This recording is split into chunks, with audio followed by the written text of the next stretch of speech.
Hello and welcome to Indus News Live from Islamabad. I'm Meher Sher and these are the headlines.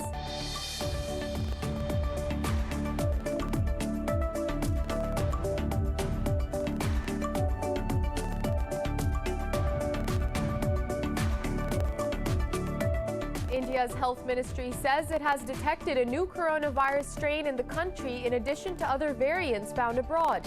The country has recorded this year's highest daily COVID-19 deaths with 275 fatalities in a day. Meanwhile, Pakistan says schools in coronavirus hotspot areas will remain closed till the 11th of April. It comes as the country reported over 3,000 infections for the past 7 days and 30 deaths overnight.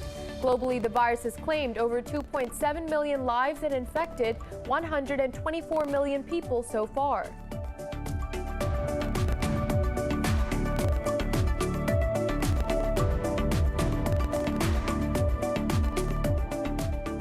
Israel's Prime Minister Benjamin Netanyahu is predicted to fall short of securing the seats needed to form a new government in the country's fourth election in 2 years. Exit polls show Netanyahu's Likud party and its allies are projected to win 53 seats in the 120-seat parliament.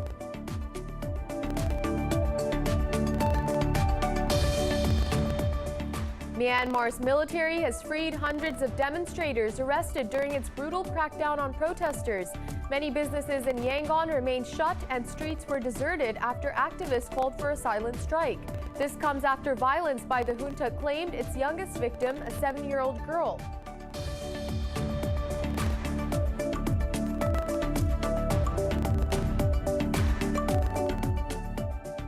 China says the U.S.'s flouting of international rules triggered humanitarian disasters. In a report on U.S. human rights violations in 2020, Beijing said Washington's democratic disorder also resulted in political chaos. The report said America's incompetent pandemic containment led to tragic outcomes.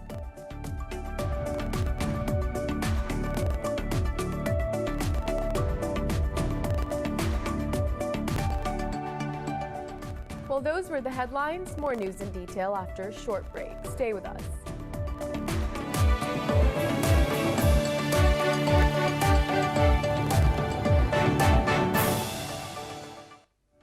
Welcome back. And now for the news in more detail. We begin with the latest on the pandemic. Brazil has reported record daily deaths from coronavirus as more than 3,200 people died overnight. Meanwhile, India has recorded this year's highest daily COVID-19 deaths with 275 fatalities. Globally, the virus has claimed over 2.7 million lives and infected more than 124 million people so far. More on the pandemic in this report. Vaccine problems, protests, and new restrictions this week has been difficult for governments with regard to COVID-19 after U.S. health experts publicly criticized AstraZeneca for using outdated information to show how well the immunization worked. The drug maker says it will publish up-to-date results from its major U.S. vaccine trial within 48 hours. But despite this criticism, Canada says the Oxford vaccine is safe and it will continue to be recommended for use. In Latin America, Brazil has reported record daily deaths from coronavirus as more than 3,200 people died overnight. However, amid WHO's warning of COVID-19 surging dangerously in Brazil and protests across the country against his handling of the outbreak, President Jair Bolsonaro defended his pandemic response. The virus has arrived and it is being confronted by us, and it will soon pass. Our life must go on. Jobs should be kept. The livelihoods of the families should be kept. We should return to normality.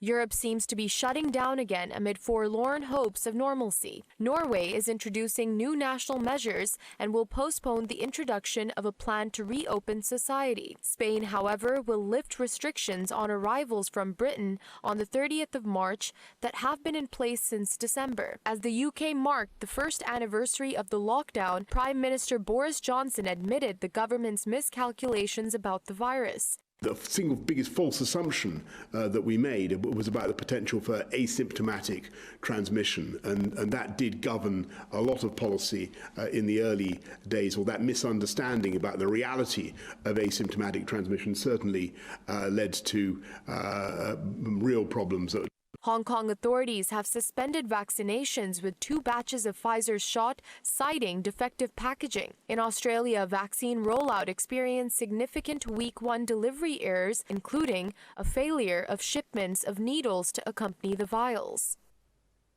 Meanwhile, Pakistan says schools in coronavirus hotspot areas will remain closed till the 11th of April. It comes as the country reported over 3,000 infections for the past 7 days.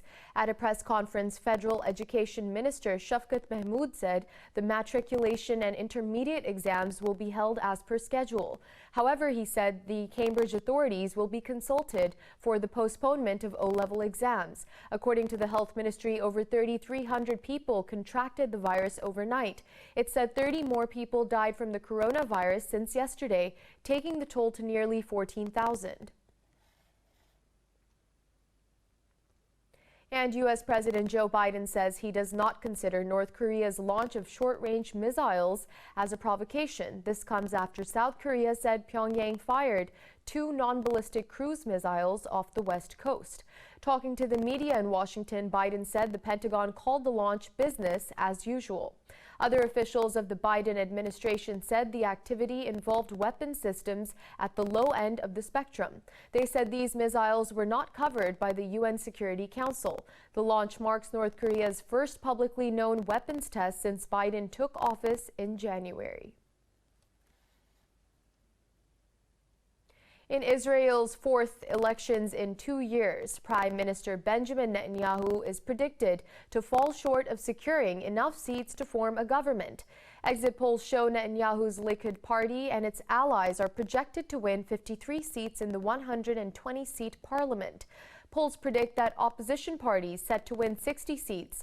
Netanyahu's rival and blue and white party leader Benny Gantz says he will do everything to unite the pro-change bloc. If negotiations to form a government fail again, it could force the 5th elections. Israel's Central Elections Committee says the final official results will most likely be announced by Wednesday.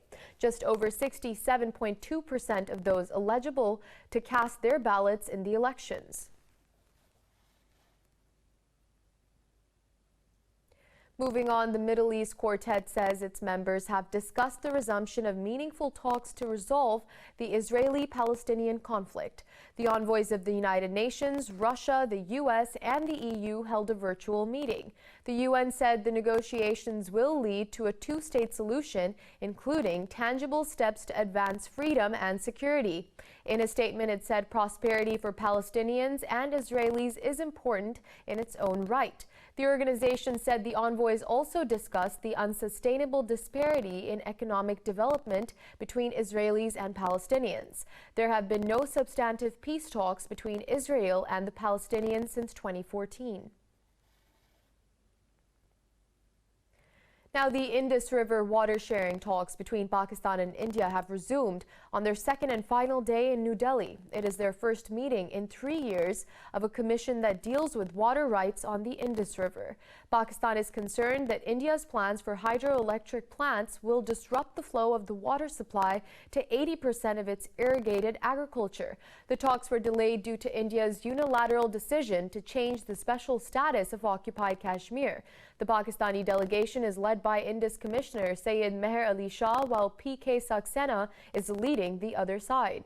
The water-sharing talks followed a rare military agreement on stop firing on LOC. And in Indian-occupied Jammu and Kashmir, forces have launched more inhuman cordon and search operations in several areas of the territory. The occupying troops use the term cordon and search operations as a cover for their extrajudicial killings. Indian forces have cordoned off Lam and Bathnur areas of Pulwama district and are carrying out door-to-door searches.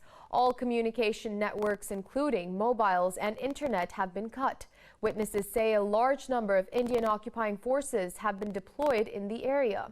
Meanwhile, similar operations are underway in the districts of Srinagar, Baramulla, Budgam, Bandipur, and Shopian.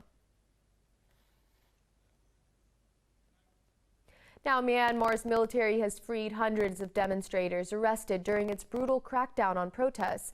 This comes after violence by the junta claimed its youngest victim, a 7-year-old girl. Witnesses say several buses full of prisoners drove out of Yangon's Insign jail in the morning. Many businesses in the city remained shut and streets were deserted after activists called for a silent strike. The Assistance Association for Political Prisoners says at least 2,000 people have been arrested since the February 1st coup. The army has conceded the deaths of 164 protesters, including 9 security officers. But activists say at least 261 people have been killed so far. And Russia has proposed Turkey reopen 3 crossing points in Syria's Idlib and Aleppo starting from the 25th of March. These comments were carried by Russian state media and attributed to the Center for Syrian Reconciliation. Moscow says the recommendation is in line with the humanitarian crisis in Syria. Earlier, Turkey conveyed its objections and concerns about a recent flare-up of violence in northwest Syria to Russia's envoy. This came after Russian jets hit towns near the Turkish border and a hospital in the region.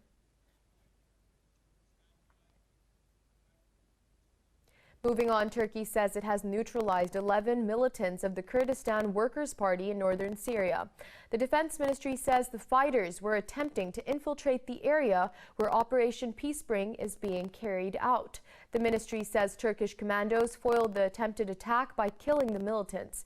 Peace Spring is one of the 3 military operations launched by Ankara in Syria since 2016. Ankara holds PKK responsible for the deaths of some 40,000 people in a 30-year terror campaign. And China says the U.S.'s flouting of international rules triggered humanitarian disasters. In a report on U.S. human rights violations in 2020, Beijing said Washington's democratic disorder also resulted in political chaos. The report said America's incompetent pandemic containment led to tragic outcomes. Earlier, the UN Human Rights Council has adopted a China-sponsored resolution on human rights cooperation. Beijing says Cuba, Russia, Eritrea, and other countries voiced their support for the resolution at the meeting. Beijing's envoy to UN, Chen Zhu, said China's initiative is in line with the aspirations of the international community. The resolution called on states and stakeholders to engage in constructive dialogue based on impartiality, objectivity, and mutual respect. Now, Pakistan says the world must acknowledge the pleas of women enduring devastating human rights situation in Indian-occupied Jammu and Kashmir. Minister for Human Rights Shireen Mazari said this while addressing the 65th session of the UN Commission on the Status of Women. She said sustainable peace and economic growth are impossible without women empowerment. Shireen Mazari said Pakistan remains loyal to creating a safe environment for women and empowering them. The minister urged the world to reflect on the challenges women face for equal participation in public decision-making. Mazari said Pakistan has adopted several key international commitments to gender equality. She said the pandemic has served to highlight the significant role of women across the globe despite challenges. President Emmanuel Macron says France will reopen its embassy in the Libyan capital Tripoli on the 29th of March. He added the move is to show support for the new Libyan authorities. Talking to media in Paris, Macron called for all foreign forces and fighters to leave Libya. He said Paris and its European partners were united in backing the ceasefire. He said France wishes to unify the national army, financial institutions, and work towards planned elections at the end of the year. Paris closed its embassy after evacuating 50 French and British nationals as fighting broke out in Tripoli in July 2014.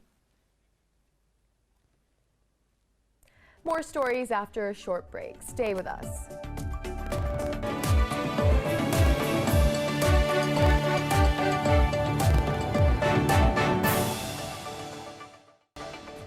We're back. The U.S. and Mexico have discussed ways to protect migrants amid the escalating border crisis. This comes after U.S. President Joe Biden sent envoys to Mexico to seek help on the flow of migrants. White House border coordinator Roberta Jacobson met Mexican Foreign Minister Marcelo Ebrard in Mexico City. In a statement, Mexico's foreign ministry said the talks aimed at mitigating the root causes of migration. It said the officials discussed different mechanisms for orderly and safe migration and the protection of human rights. This communication will continue. We have not reached a definitive point. It was not the objective of the meeting. The objective was to exchange points of view and information. I thank you for having visited our country, for having accepted this invitation from the Mexican government. I will continue to report on progress we are making. For the time being, good communication, increasingly better and closer relations between both countries. Now, torrential rain and flash floods have claimed 2 lives in Australia. Wild weather in recent days has submerged houses, swept away livestock, and cut off entire towns. Emergency services found the body of a Pakistani national in a car under 6 meters of water in Sydney's northwest. Media reported police found a second body in an upturned utility vehicle in floodwaters in Queensland state. Australian Prime Minister Scott Morrison toured flood-affected parts of Sydney on an Australian Defence Force helicopter, while New South Wales Premier Gladys Berejiklian warned that water levels would keep rising in some areas. Meanwhile, UAE Finance Minister and the Deputy Ruler of Dubai, Sheikh Hamdan bin Rashid Al Maktoum, has died at age 75. His brother and Dubai's ruler, Sheikh Mohammed bin Rashid Al Maktoum, announced his demise in a tweet. Dubai Media Office says funeral prayers will be restricted to family members due to the COVID-19 pandemic. Dubai has announced 10 days of mourning with government institutions to remain closed for 3 days. Sheikh Hamdan had served as UAE's finance minister since 1971. And George Segal, the prolific actor with a career that spanned more than 6 decades, has died at age 87. In a statement, his family said the actor passed away due to complications from bypass surgery. Segal was nominated for an Oscar for his role in Who's Afraid of Virginia Woolf in 1966. By the 1970s, he often played iconic leading men in films such as The Duchess and The Dirtwater Fox. In the 90s, Segal became better known for television roles. He also excelled in comedic roles, most recently playing laid-back widower Albert Solomon on The Goldbergs. And 2 individuals have found an unlikely friendship thanks to technology during the lockdowns around the world. Through Skype, a young Brit and an elderly French woman have been in touch online for the past 6 months. More in this report. For 98-year-old Jacqueline Tolu and 20-year-old Elliot Bellman, COVID-19 upset their lives, but also forged an unlikely friendship. Tolu has endured isolation in her care home near Paris, while for Bellman, the virus ruined his plans to be in France to study French.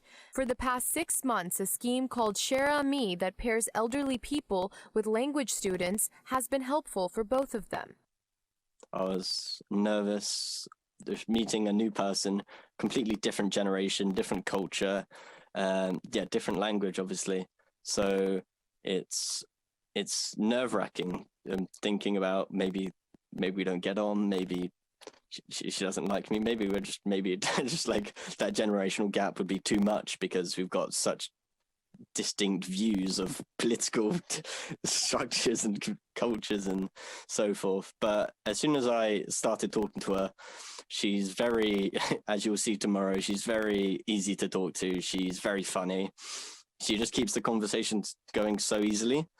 On their weekly Monday call, Bellman dialed in from his bedroom in southern England, where he has been riding out the pandemic, while Tolu joined while sitting in a wheelchair at her care home in Bonneuil-sur-Marne. Tolu now has someone to talk to and relieve her loneliness, while Bellman has an opportunity to practice his French with a native speaker. But more importantly, they hit it off.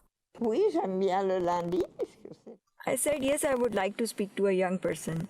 And at the same time, it will surely be of benefit for them to speak to me. And for me too, for my morale, and there you go. That's why I accepted it, as it would make me happy. Tolu says their chats allow her, at least in her mind, to escape the confines of the care home for a little while every week.